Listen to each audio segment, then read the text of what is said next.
Please subscribe खबर plus 18 for latest news and updates. सभी लोगों ने, कांग्रेसियों ने, आमजनों ने उनको श्रद्धांजलि दी है और उनकी जो भूमिका रही देश के प्रथम प्रधानमंत्री बनने के बाद, इस देश की जो नींव रखी थी और जो विकसित उन्होंने किया उस दशक में चुनौतीपूर्ण समय था, उनके योगदान को पूरा देश हम सब हमेशा याद करते रहेंगे। साथियों, कल सुबह 11 बजे से लेकर 2 बजे तक अखिल भारतीय कांग्रेस कमेटी ने निर्णय लिया है कि देश भर में हम डिजिटल प्लेटफॉर्म्स पर, सोशल मीडिया पर सोनिया गांधी जी, राहुल गांधी जी, प्रियंका गांधी जी और तमाम जो नेता कांग्रेस के कार्यकर्ता हैं, हम सब एकत्रित होकर 2-3 मुद्दे विशेष रूप से उठाएंगे। सबसे पहला तो राहुल गांधी जी बहुत समय से कह रहे हैं कि अब लॉकडाउन 4 के बाद ये हालात पैदा हो गए हैं कि तमाम कोशिशों के बाद भी जो सबसे गरीब तबका है उन तक आर्थिक मदद नहीं पहुंची है। केंद्र सरकार बहुत डामाडोल कर रही है, बड़ी बड़ी घोषणाएं कर रही है, पैकेजेस का ऐलान कर रही है, लेकिन गरीब के हाथ में पैसा नहीं पहुंचा। तो हमारी डिमांड ये है कि प्रत्येक गरीब के खाते में 10,000 रुपये हम लोग सीधा केंद्र सरकार को फोर्स करेंगे कि वो लोगों को दे। और मेरा ऐसा मानना है कि जब तक सबसे गरीब तबका, किसान वर्ग जो पिछड़ा है, बहुत आर्थिक कमज़ोर है, उस व्यक्ति के हाथ में पैसा देंगे, वही फिर बाजार में जाकर सामान खरीदेगा और डिमांड दोबारा बढ़ सकती है। बड़े बड़े लोन देने की घोषणा करने से खबरें बनती हैं, लेकिन धरातल पर बहुत कम हो पाता है।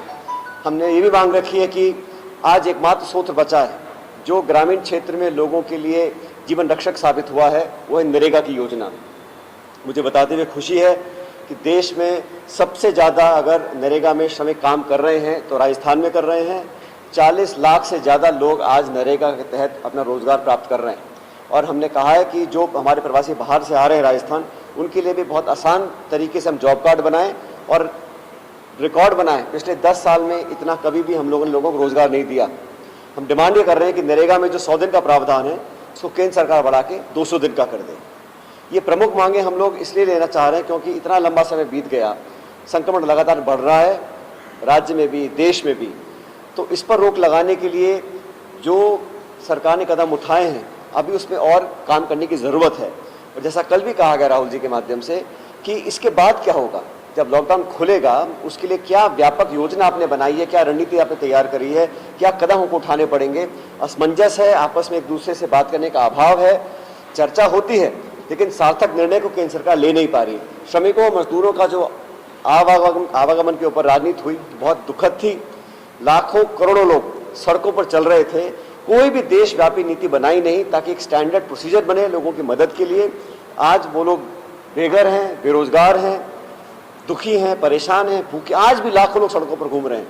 इसलिए कोई कारगर, ठोस देशव्यापी नीति केंद्र सरकार ने बनाई नहीं है, उसका भी जवाब उनको देना पड़ेगा।